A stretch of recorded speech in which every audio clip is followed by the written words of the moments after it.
Brigadier Harris Nawaz साहब, मैं दिफाई मान रहा हूँ, वो बहुत से लोग ऐसे हैं जो कह रहे हैं कि आबनाए हुर्मुज़ में ईरान ने टनल्स बनाई हुई हैं, वहाँ पर उसने बहुत पहले से तैयारी की हुई है, हर तरह का हथियार रखा हुआ है, फिर वो नए मिसाइल्स और डिफेंस सिस्टम रशिया और चाइना से ले रहा है, या कुछ आ भी चुके हैं, कुछ लोगों का तो यही मानना है। तो ईरान जैसा मुल्क दो सुपर पावर रशिया और चाइना की वॉर कैपेबिलिटीज़ के साथ जंग में मौजूद है, आबनाए हुर्मुज़ का दिफा कर रहा है, कर पाएगा?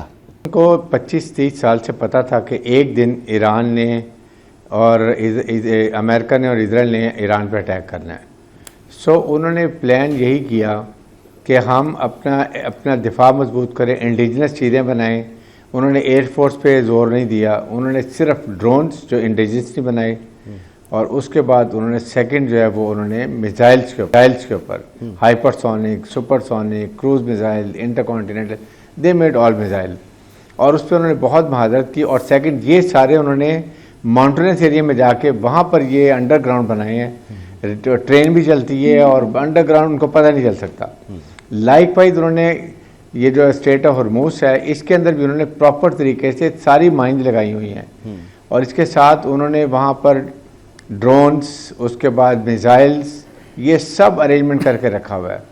और आई वुड से कि ये अगर यहाँ पर अमेरिका गलती करता है बूट उतारने की, इनकी इतनी कैजुअल्टीज होंगे, इतने अरेस्ट प्रिजनर्स बनेंगे कि इनके अमेरिका के लिए बहुत खिफत होगी। और अब उनको पता चल गया, जो इस 10 दिन में जो अपने रिकॉनेसेंस किए हैं उन्होंने, में भी अपने जहाज से पिक्चरें भी, रिकॉनेसेंस पिक्चर्स भी ली होंगी, उसमें भी सारा आ गया होगा। And that is why they are reluctant to go now. 82 airborne ले आए हैं, उसके बाद मेरीन ले आए हैं, लेकिन this should be as a ये एक प्रेशर टैक्टिस होती है। जब आप निगोसिएशन कर रहे होते हैं तो आप मसल फ्लैक्स करते हैं, आप प्रेशर टैक्टिस इस्तेमाल करते हैं, डराते हैं अपने ओपोनेंट को ताकि वो आपकी टर्म्स के ऊपर वो सीज फायर कर ले और आपकी बातें मान जाए। लेकिन Iran is a very resilient कॉम। उन्होंने एक बता दिया कि वो एज ए कॉम, एज ए नेशन दे लड़ाई कर रहे हैं। सर इसमें मुझे एक चीज़ और बताइएगा। बिल्कुल वो हमारे साथ लड़े। एक तो हमने देखा कि ईरान ने बहुत क्वांटिटी के साथ हमले किए ना, उसने सैकड़ों मिसाइल और ड्रोन्स ये सब कुछ फायर किए, मगर बीच बीच में उसने सुपरसोनिक, हाइपरसोनिक मिसाइल से फायर किया। उनकी प्रिसिशन बड़ी ज़बरदस्त थी। अगर उन्होंने टारगेट करना था नेतन्याहू के दफ्तर को तो वो 1000 किलोमीटर जाकर नेतन्याहू के दफ्तर पर ही गिरा। उन्होंने जिस जगह को टारगेट करना है, अगर उन्होंने हैफा की रिफाइनरी को करना है या इलाज की बंदरगाह को करना है, तो ये वहीं पर जाके हिट करते हैं। तो ये समझा जा सकता है कि अभी तक तो उन्होंने क्वांटिटी में वो मिसाइल फायर कर दिए जो तबाह किए जा सकते थे, लेकिन अब जो उसके पास ज़ख़ीरा है वो बड़ा ही प्रिसाइज होगा। और ये प्रिसिशन है, इसके पीछे ईरान अकेला तो नहीं हो सकता सर? देखें, इसमें डेफिनेटली चाइना भी है और रशिया भी है। आपको पता है कि चाइना की जो है सैटेलाइट कम्युनिकेशंस, उसके बाद electronic warfare, cyber warfare, they are far ahead and they are beaten everybody. You see what we have done with the Indians ji. तो इसकी वजह से ईरान को बड़ी सपोर्ट है। सेकंड, उन्होंने बड़ी महारत से अपने ये मिसाइल को इस्तेमाल किया है। उन्होंने पहले ये किया कि ड्रोन्स भी लाइट इस्तेमाल किए और मिसाइल भी लाइट इस्तेमाल किए, और उनके वहाँ से पैट्रिक मिसाइल्स और दूसरे मिसाइल जो थे वो आए, जो कि $2-2 मिलियन के थे, वो उस पर, और वो भी 3-4 लगाने पड़ते थे, वो उन्होंने ज़्यादा एग्जॉस्ट कर लिए हैं। नाउ इज़ अ टाइम, उनका डिफेंस वीक हो गया, उनके पास ये इंटरसेप्टर मिसाइल्स कम हो गए।